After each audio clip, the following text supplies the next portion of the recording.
Nope, I'm not about to get a copyright strike on this video. My first video back on Tales of Berseria in probably a month.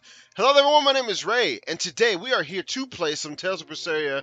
This is part number 80, technically, but I'm not going to call it. This is the post-game, so this is part number 1.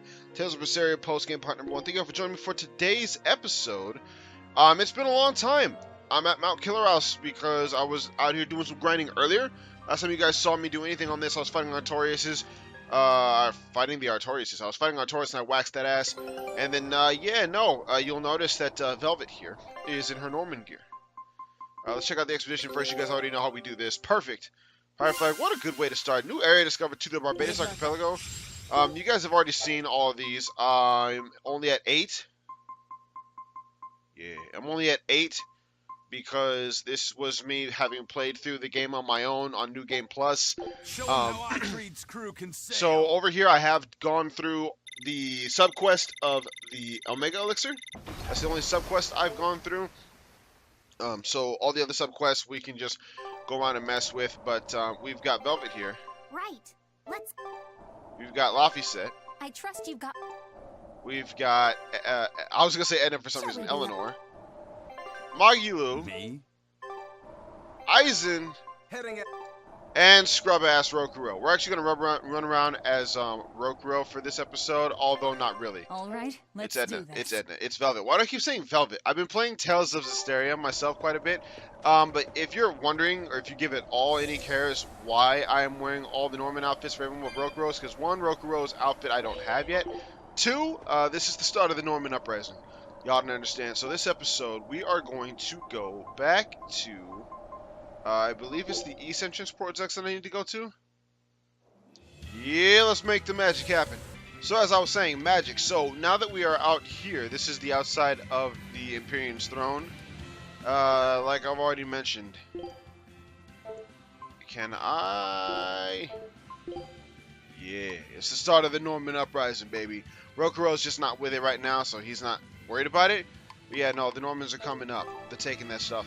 But we haven't talked to this cat yet. This cat actually shows up after you defeat Artorias, and the game has recognized that you've beaten him. So let's get a conversation going. Oh no, this is bad. Catastrophic, meow. What am I going to do? Hey, Velvet. What's a cat's doing all the way out here? and she's in quite a state at that. Definitely odd. Maybe she's had a bit too much catnip. Don't act like you don't have a paw in this. Meow Killerus is going crazy right meow. Do you think that's because I woke up the Empyreans? You think? Of course it is, meow. Take some personal responsibility. My, it must be quite the scene to make a cat so, furious. Well, it's not my problem. I'm no hero, and no friend of the cats. So then you're a villain? A dog lover, perhaps? Come on, she looks like she's in real trouble. Positively, meow. Alright, fine. Just go to Mount Killerus and I'll give you a cat's towel. A cat's towel? I don't know what that is, but I want one. Let's help her out, Velvet. We owe it to her. I suppose. I swear everyone's such a sucker for cats. Get to the crater and you'll see what's going on. Hurry! Meow. What makes this cat's towel so unique? It just looks like a normal cloth to me. Maybe there's more to it. It did belong to a cat's. Huh. I cannot say why, but I have this sudden urge to leave everything else behind and wear only this towel. Please don't. Oh, if you insist. I guess even demons have some lines they shouldn't cross. Yes, definitely. That's enough, you two. Let's just start heading to Mount Killerhouse. So with that, we did get a new outfit for the homie Rokuro real quick. Offspring outfit is just a towel, because why not? Them abs though. So we're gonna go back to Mount Killerhouse, which is outside of Mercio. We were just there, but I gotta go back the hard way, so to speak. Although there's absolutely nothing difficult about this journey at all, because these dudes can't do jack squat McDisney. Destroyed. I know where to go. I've been in there once, but I've not been in there for quite some time, so I'm not exactly sure how this is gonna go. I do know I'm not planning on doing this episode, though. I'm just showing you guys this, truth be told, 100% pure disclosure, so that I can have this place accessible to train in. will let me level up more, because we are all either level 80 or level 79. We're half and half right now.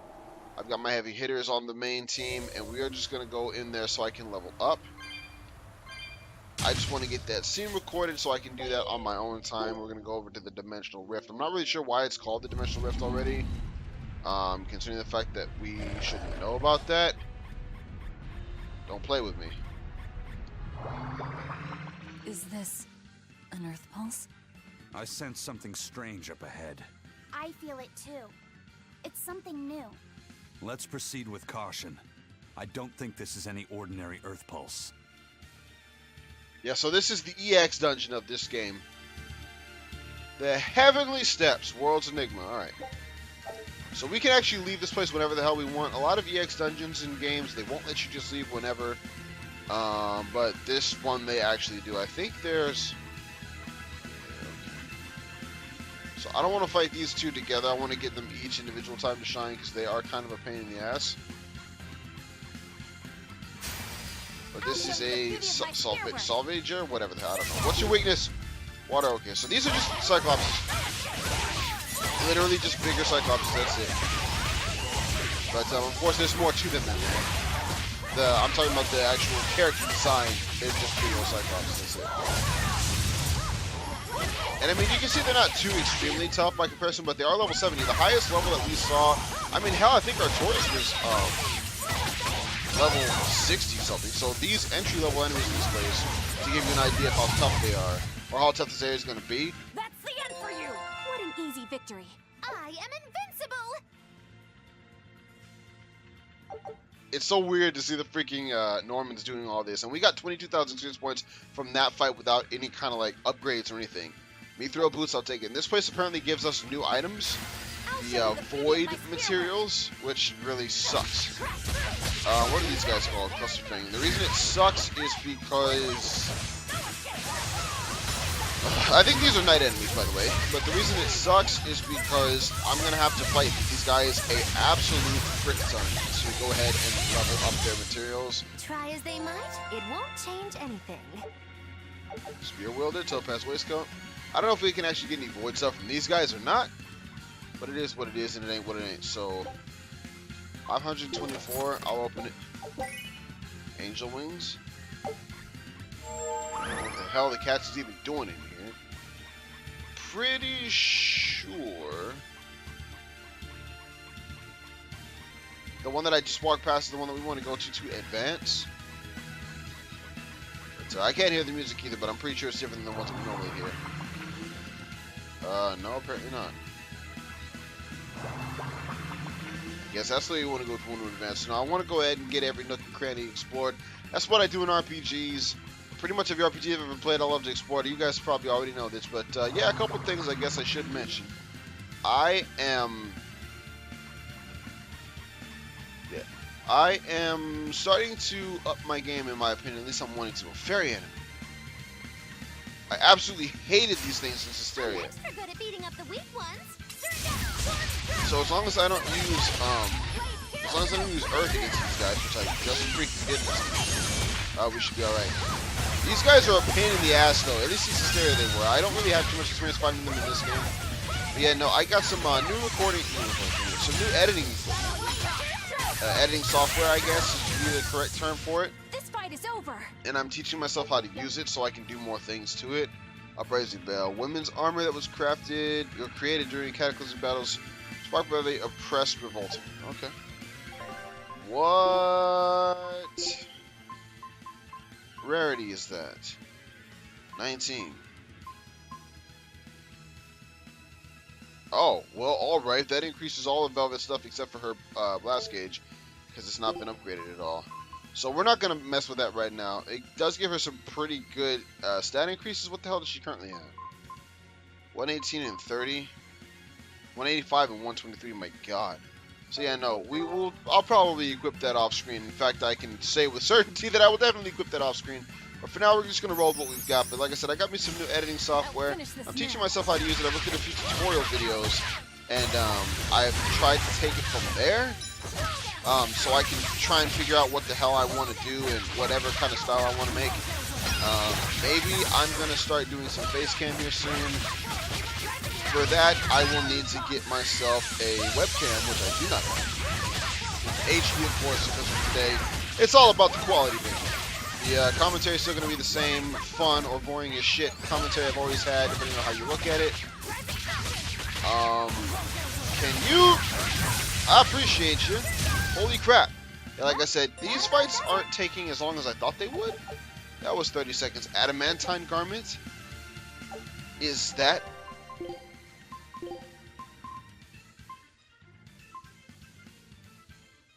Is that the one that gives you void? I mean, I don't know if the equipment is actually called void. Let's just put it that way. I just know that you get void scraps when you take them apart. But the first probable week about this is, well, the first week of this is probably going to be me running around and getting some, I guess, side quests done that we haven't seen that tie directly to the characters. Like, Laufey already had his with with Videl. But Eleanor's got one. Magilu's got her little comedy sketches. I think I did that in the main Let's Play. I'm going to go through and see if I did. If not, I'll do that here. If I did, I'll just skip those. Rokuro's got one, and Aizen's got one. And I know where to go to start all of theirs. But I'm probably going to spend the first week just doing that. And then come... What's it called? Arcane Battle, I'll take it. Come next week, we'll actually come into this dungeon and try and finish it off. Maybe. I have no freaking idea how long this dungeon is or how difficult it's going to be. But when the entry-level enemies are higher levels than the final boss of the storyline, you just know it's going to be some good stuff. So I'm not really too worried about it, but I am starting to get a better feel for the way that this game, the more advanced mechanics, so to speak. I went through this game normally the first time and did okay. Didn't really care for upgrading my stuff because it didn't really seem like it would matter that much, but trust me, once I came in here and noticed just on my solo playthrough how difficult this place could be without any upgrades, because I came in here without anything upgraded at all. No pluses, no nothing. I got destroyed. I got it handed to me by these guys, and now we're killing them in less than a minute, so I'll take it. But there's some more of these stupid changelings. Just don't use Earth, and their attacks, my god, they go through so freaking good. You can 100% just go away with all of that. I need to get me some stuns, some kills, something. Where the hell did it go? And why are you attacking Velvet? I didn't even push the damn attack button. Kill her. Whoa, I'm not even sure what I thought that was, but I'm glad it was not what I thought it was. Please just die. My spear can cut a path through anything. Seriously? Oh, smash that wall! I don't think walls count. So you can only handle small ones? I can't break through walls. It's just cool to me to see these Normans. If y'all don't like the Norman Uprising, get over it, because I'm not asking for opinions on this one. You're good at beating up the weak ones. I'm leaving them here as long as I see fit. It'll probably only be a couple episodes. Actually, it'll probably only be this episode, to be honest with you. Because doing their little, whatever they're called, their little side missions to kind of develop their characters, it won't really fit to see them tripping balls in their Norman outfits. Especially considering the fact that when they're in the cutscenes, the camera angle does not compensate. The camera angle does not compensate for them being in their Norman outfits, like at all. So it'll be just as close as it would be, and all you get is a big old Norman head or whatever. It's actually kind of stupid when you sit down and think about it. They went through the trouble to give us all this Norman stuff, but it's just, I don't know if it's just to make the scenes funny or to make this place more interesting or what, but I like it. Shutting up, cutscene time. Huh? Are we back at the volcano? I don't think so. Precisely correct. These are the heavenly steps. Yeah. The heavenly steps? It's a space where the world's secrets are tucked away. It's got an appalling power that draws in Malakim. My cat's friends couldn't resist and got pulled deep inside. So then you are Malakim.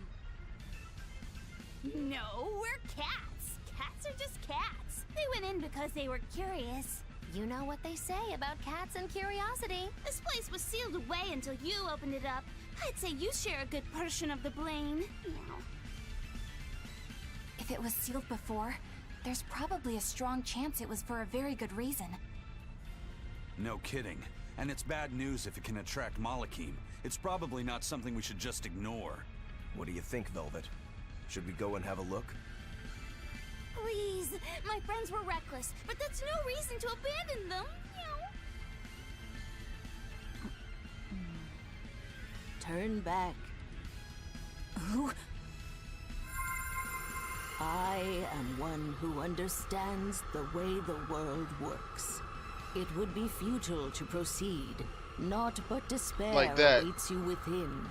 That would be Velvet's Go face back to normally, but it's your just a world big old and you half-screen may of Norman live head. a long life. Continue onward, and your life will be very short.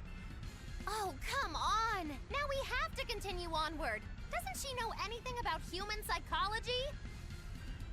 We're going ahead, and not just for the cats. Being told it's futile makes me want to check it out more. Right? That's what I'm saying! I can just so picture Norman just doing this shit. I'm extra good at beating up the weak What's your weakness? Physical attacks. Of course it is. And I don't have any. Yeah, these are definitely not enemies. I don't have any physical attacks saved from my whatever they're called. Just do something. Zero impact vested. Why not? You know, like I said, this is literally just so I can have this area.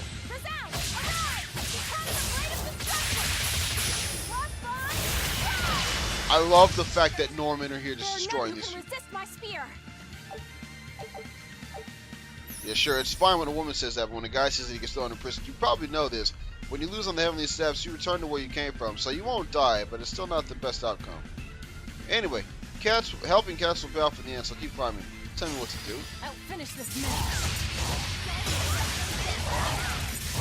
So it kind of gives you a good idea about how strong they think you are, too, because like I said, the way that they talk indicates how ready the game thinks you are for this area, whether it be by levels, stat, whatever. So, her talking about her finishing this now is a good sign. Unless I fall short in execution, which I very well might, we should not have a problem dealing with these chunks. But like I said, when I first got here, I was all but destroyed. Adamantine garment. Again, I'll have to do some dismantling. Increase them to see what they're actually worth, so to speak. We might actually do that before this video is over. We've actually kind of started Rokuro's already, his side quest, so I don't know if we're gonna do his first or not.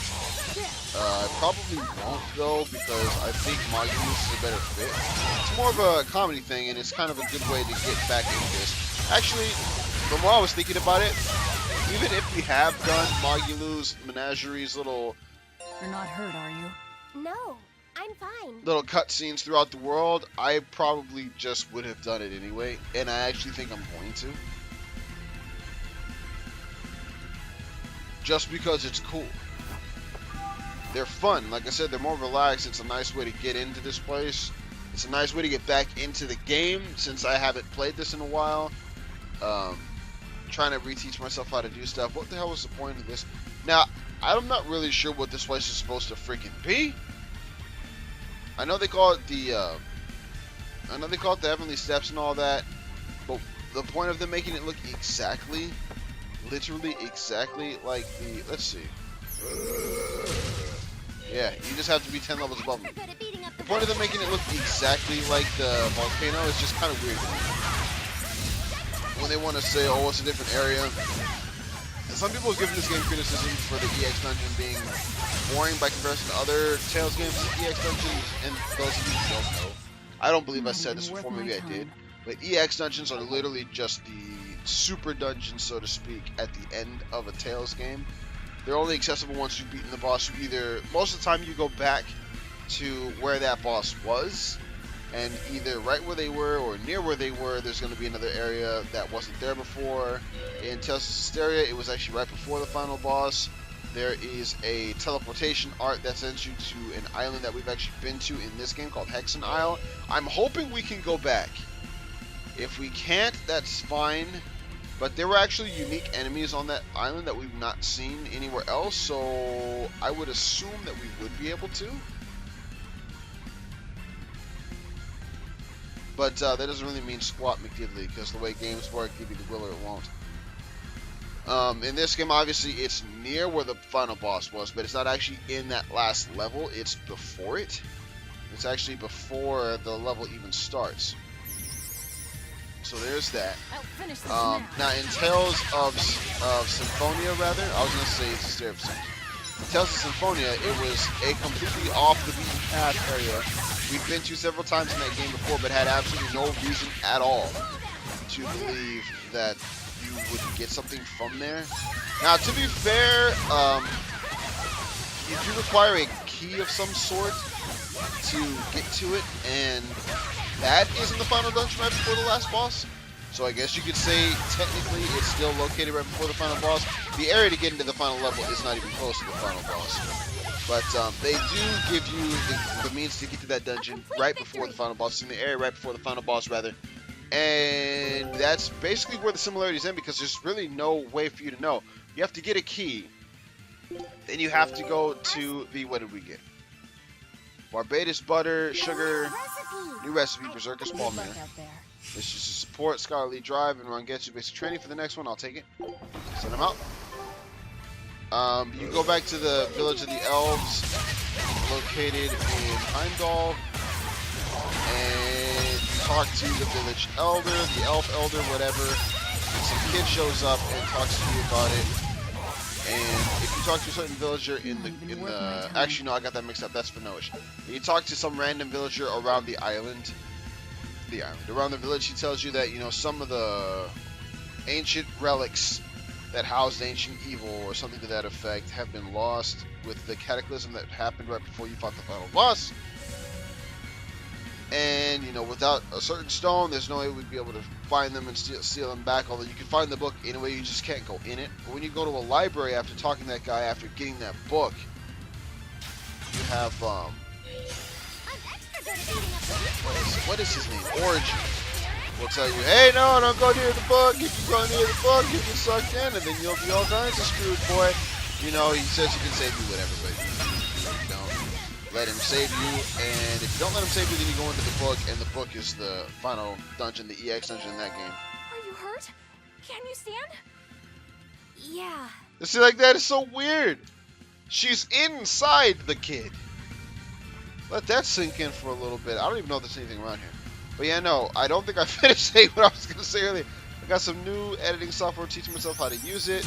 I don't want to be at the point when I am just uploading 30 plus minutes of videos of me just recording something. I want to have some actual effort, like it's been going into it. Treasure chest, I'll take it. Mithril bracelet, not bad. So you have either, and it just basically the point is I want to step it up. Teaching myself how to actually learn how to edit. Like I said, I've been watching a couple of video tutorials on how to do things. I have been Twin Charm. Isn't that one of the first damn things we got?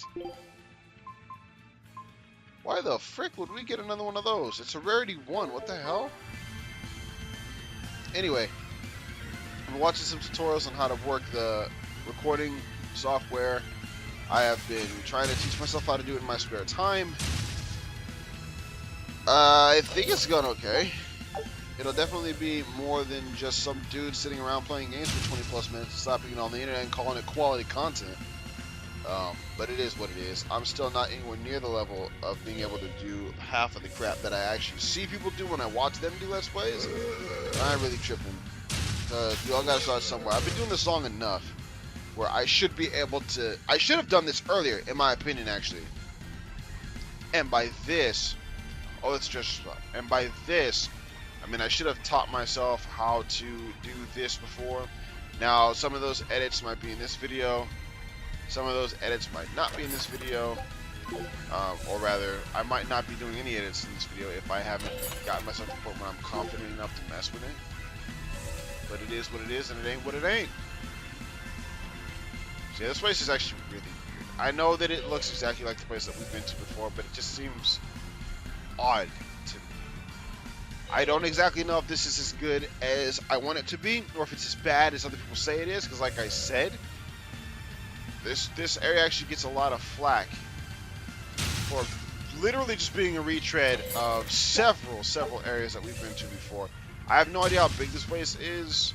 I'm willing to bet there's probably like 14, 15 different areas, spots in this place, with this volcano being every area that I've been to in this volcano counting as only one area, just because in Tales of Symphonia it was that big. Well, maybe not 14, 15, but I'd say a good amount. Probably, I'll say 8 at the smallest. And this, why do they let you go over here if you can't go through this place?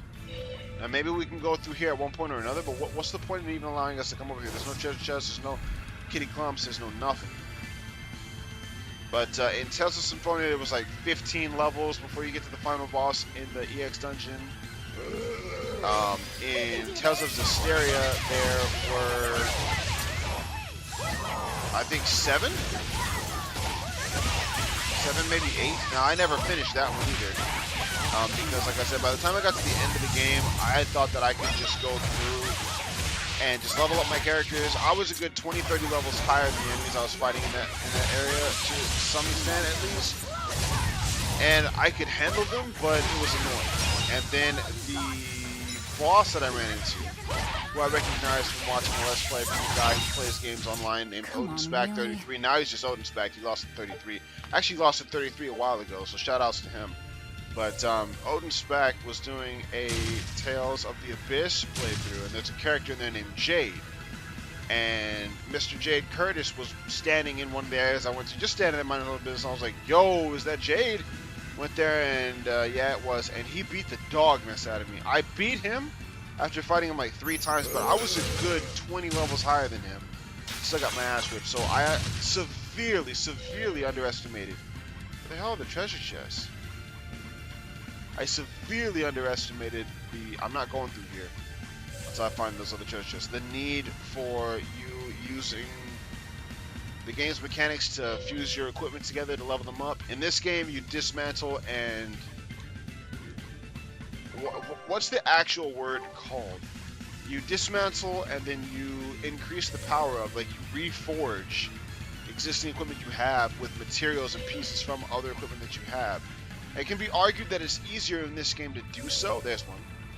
It can be argued that it's easier in this game to level up your equipment because it's just a simple matter of taking something apart and then you either have the parts or you don't.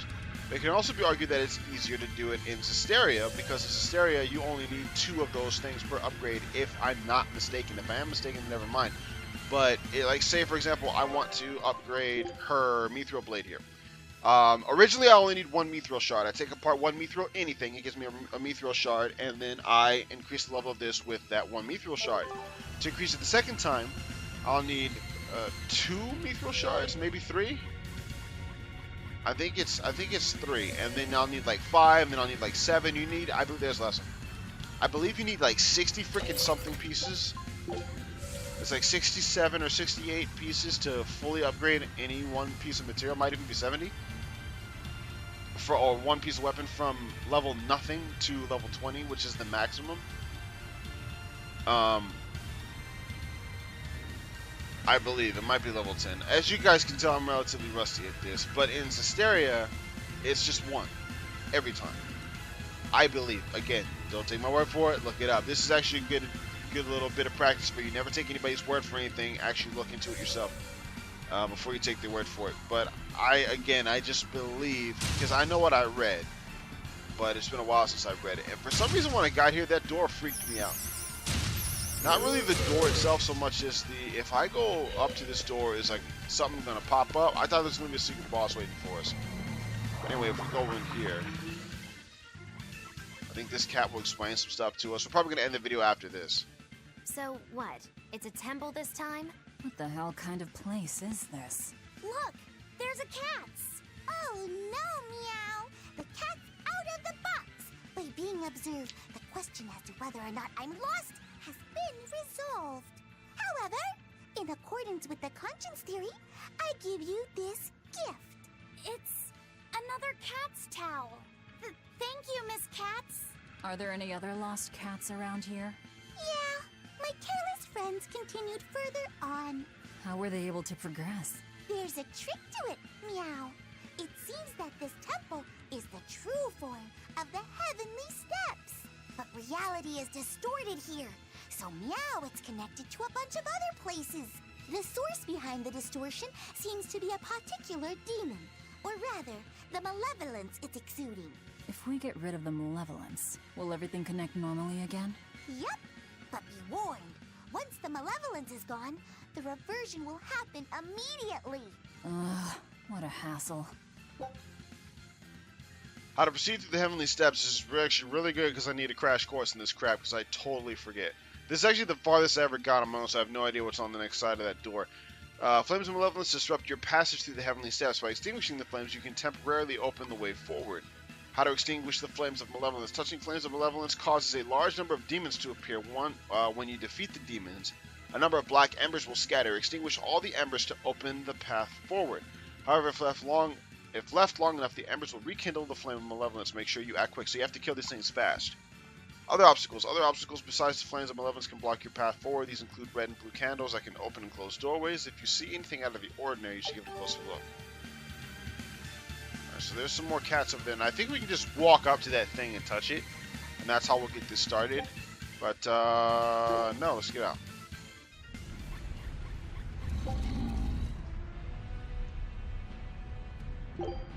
So this is the actual place that we needed to go to, or rather, that's the actual. What's that place called?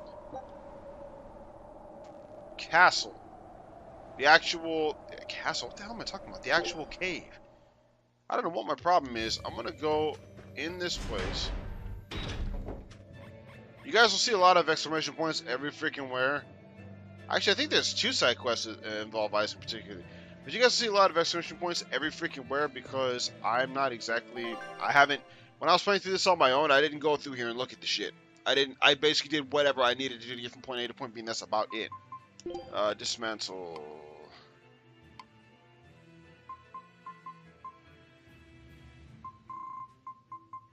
What's this uprising thing? Adamantine fragments. Platinum. Okay, so it's neither of these. I know it's Void. I know Void is the toughest one you can get, the strongest one you can get. But anyway. I think I'm going to end this episode here, and we're going to see about getting some stuff done off screen before I kick off for the part number 2, or part number 2 of the post game. So, thank you all for watching as always. My name is Ray, and I'll see you all next time for part number 2 of Tales of Berseria post game. Until then, take care of yourselves, guys. Remember to keep smiling, and I will see you all next time.